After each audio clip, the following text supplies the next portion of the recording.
नमस्कार प्यारे बच्चों। जय श्री कृष्णा, राधे राधे। आपके 2 टेंथ के पेपर हो गए और तीसरा कल होने वाला है, लेकिन उसकी चिंता नहीं करनी। फिकर फेंक कुएं में, जो होगा जो देखा जाएगा।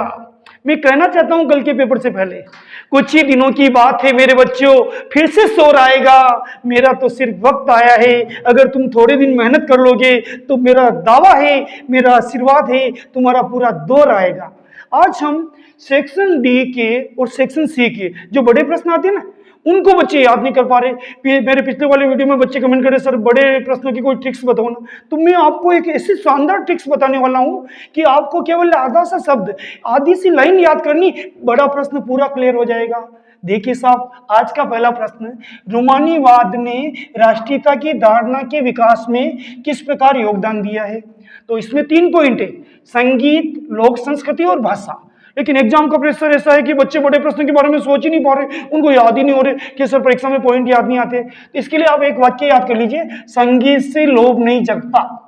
अब आप कहोगे सर इससे क्या, जो इंसान संगीत सुनता उसको जिंदगी में लोभ नहीं होता। ये वाक्य याद करना। जैसे ही रोमानीवाद वाला प्रश्न आए, उसके 3 पॉइंट कैसे याद करोगे? संगीत से लोभ नहीं जगता, तो संगीत का तो पूरा अक्षर आ गया संगीत, और लोक का हो गया लोक संस्कृति। इस अकेले लोक को लेना है और अपने आप आपके दिमाग में लोक संस्कृति आ जाएगी। और वह का मतलब हो गया भाषा। तो फिर इनका वर्णन तो हम सामाजिक में पाकालोजी करते ही है और करते ही आए, लास्ट में करते बड़े प्रश्न। इसलिए इसका जो ट्रिक्स हो गई, संगीत से लोभ नहीं जगता। संगीत तो पूरा ही पहला पॉइंट बन गया। अब लोक का मतलब हो गया लोक संस्कृति और भय का मतलब हो गया भाषा। ऐसे आंसर हम पूरा लिखेंगे, रोमानीवाद ने राष्ट्रीयता की धारणा के विकास में बहुत अधिक योगदान दिया है, फिर पॉइंट लिखेंगे, फिर पॉइंट का वर्णन लिखेंगे। लेकिन पॉइंट कैसे याद रहे, ये सबसे बड़ा पॉइंट है, ये सबसे बड़ी ट्रिक्स बताने जा रहे हैं। अगर आपको अच्छा लगे तो शेयर करना और वीडियो में अंत तक देखना, ताकि आपको कल का पेपर मजा आ जाएगा। तो देखिए, संगीत से लोभ नहीं जगता, तो संगीत का तो संगीत आ गया, लो से हो गया लोक संस्कृति और वै से हो गया भाषा। तो ये पहला प्रश्न पक्का सेक्शन सी और डी का। अगला प्रश्न है, संघ एवं राज्य सरकारों के बीच विधायी शक्तियों के बंटवारे की 3 सूची व्यवस्था का वर्णन करो। फिर से सुन लो, संघ एवं राज्य सरकारों के बीच विधायी शक्तियों के बंटवारे की 3 सूची व्यवस्था का वर्णन करो। ऐसे तो 3 सूचियां बच्चों को, होशियार बच्चों को याद हो जाती, लेकिन आजकल तो ये मोबाइल के कारण होशियार बच्चों को भी याद नहीं हो रही। तो इसके लिए आपको एक ट्रिक्स याद रखनी, ससुरा सूची बना रहा है। क्या याद रखनी? ससुरा सूची बना रहा है। तो देखिए, ससुरा ये पहला स है संघ सूची का, दूसरा स समवर्ती सूची का, और रा का क्या हो गया? राज्य सूची। और ये सूची तीनों में कॉमन, इसलिए ससुरा सूची बना रहा है। फिर से सुनो, पहला स संकेत है संघ सूची का, दूसरा स संकेत है समवर्ती सूची का, और रा संकेत है राज्य सूची का। तो संघ और राज्य सरकारों के बीच में 3 सूचियां पाई जाती है। उसकी ट्रिक से ससुरा सूची बना रहा है। स का मतलब संघ सूची, और अगला सु है तो अपने आप दिमाग अपन को एडजस्ट कर देगा। दूसरा स का मतलब समवर्ती सूची और रा का मतलब राज्य सूची। फिर इनका वर्णन तो हर बच्चा लिख सकता है आराम से। हाँ बच्चों, अगर आपने हमें अभी तक सब्सक्राइब नहीं किया तो कर लेना, और लाइक और कमेंट मत भूलना। तीसरा प्रश्न ही बड़े प्रश्नों का, उसकी ट्रिक्स बताने जा रहे हैं, और आपका सिर्फ एक फर्ज बनता है इसको शेयर करने का। तो कृषि पैदावार बढ़ाने के लिए सरकार किसानों को किस प्रकार सहायता कर रही है? कोई 4 बिंदुओं को स्पष्ट कीजिए। यानी खेती की पैदावार बढ़ानी है, 4 बिंदु बतानी है, यानी बड़ा प्रश्न है सेक्शन डी का। तो इसकी चारों पॉइंट तो पहले हम याद करने की ट्रिक बताएंगे। पहला पॉइंट है संस्थागत सुधार, दूसरा है सिंचाई के साधन, तीसरा है रासायनिक उर्वरक, और चौथा है फसलों की बर्बादी को रोकना। और अगर आप पढ़ाई करोगे तो आपकी फ्यूचर की बर्बादी नहीं होगी। तो इसकी ट्रिक्स होगी, शशि रफ कॉपी में लिखती है। शशि नाम की एक लड़की है, वो रफ कॉपी में अपने नोट्स बनाती है, रफ कॉपी में लिखती है।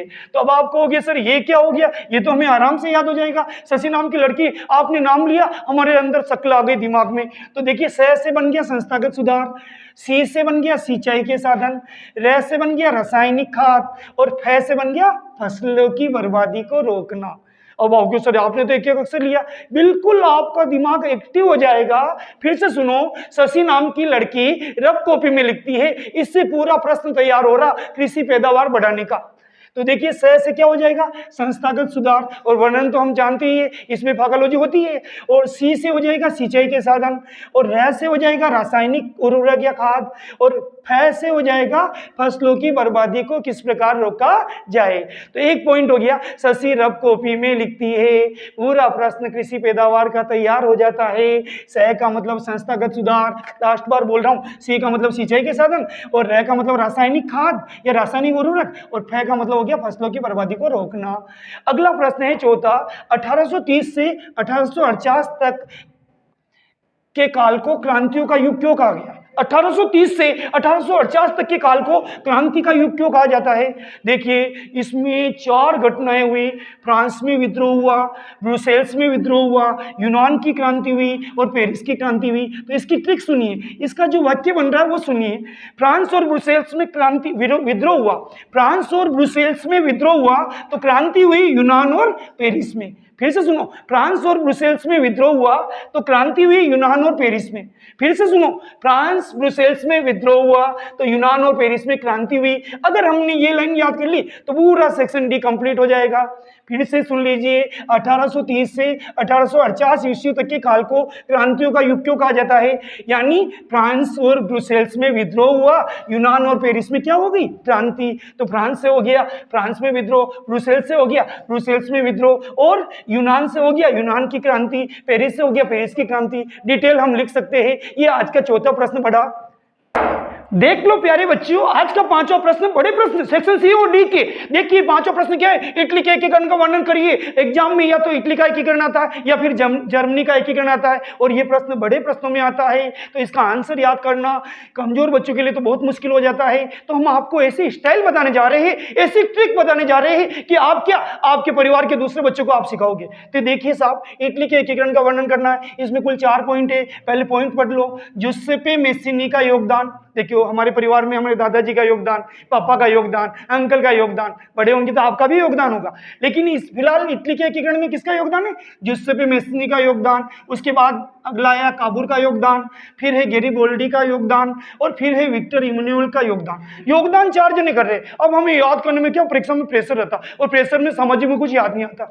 स्टाइल बता रहे साहब। जुसेप्पे काबूर गया और बॉडी बनाकर विक्ट्री प्राप्त की। जैसे लड़के जिम जाते और बॉडी बनाकर दिखाते, ऐसे जुसेप्पे नाम का आदमी काबूर गया और बॉडी बनाई और विक्ट्री यानी विजय हासिल की। V for victory. वापिस सुनो, कौन गया काबूर? जुसेप्पे। कहाँ गया? काबूर। क्या बनाई? बॉडी। और क्या हासिल की? विक्ट्री। अगर हमें ये एक वाक्य याद हो गया तो 4 पॉइंट अपने आप याद आएंगे। फिर से सुन लो इसकी ट्रिक, इसकी कला, इसकी स्टाइल। जुसेप्पे काबूर गया और बॉडी बनाकर विक्ट्री प्राप्त की। जुसेप्पे से हो गया जुसेप्पे मेस्सीनी का योगदान, पूरा नाम। काबूर से हो गया काबूर का योगदान, और बॉडी से हो गया गेरिबोल्डी का योगदान, और विक्ट्री का मतलब हो गया विक्टर इमैनुअल का योगदान। तो 4 पॉइंट याद आ जाएंगे। सिर्फ आपको ये लाइन याद रखनी है। कृपया इस वीडियो को लाइक करें, शेयर करें, कमेंट करें, और अगर आप हमसे मैथ साइंस भी पढ़ना चाहते हैं तो सब्सक्राइब करें। धन्यवाद।